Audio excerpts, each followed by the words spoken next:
नमस्कार, मी बाबा बेलापूरकर. आपण पाहत आहात एकजूट महाराष्ट्र न्यूज. मित्रांनो, आता 4-5 दिवसापूर्वी एक झुरळ पार्टी निर्माण झाली. झुरळ म्हणजे कॉकरोच, कॉकरोच म्हणजे झुरळ. ही पार्टी निर्माण होण्याचं कारण असं का न्यायाधीशांनी भारतातील बेरोजगार तरुणांना कॉकरोच म्हणून संबोधलं आणि परजीवी म्हणून संबोधलं. ह्या त्यांच्या विधानामुळं भारतातील तमाम तरुण वर्ग हा प्रक्षुब्ध झाला आणि त्या प्रक्षुब्ध तरुणामध्ये संभाजीनगर येथील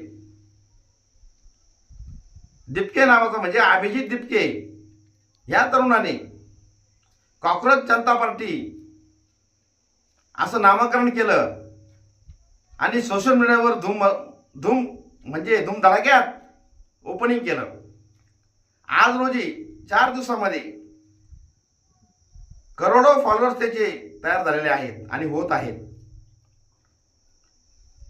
आणि याचाच धसका सध्या भारतामध्ये सत्ता भोगत असलेल्या पार्टीला आलेला असावा की काय, जणू त्यांनी त्यांचं ट्विटर हँडल बॅन केलंय.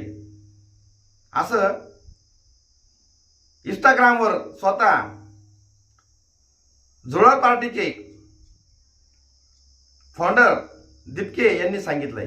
आताच मी इंस्टाग्रामवर गेलो होतो, ते लाईव्ह आले आणि त्यांनी सांगितलं की आमचं ट्विटर हँडल हे बंद करण्यात आलेलं आहे काही कारण नसताना.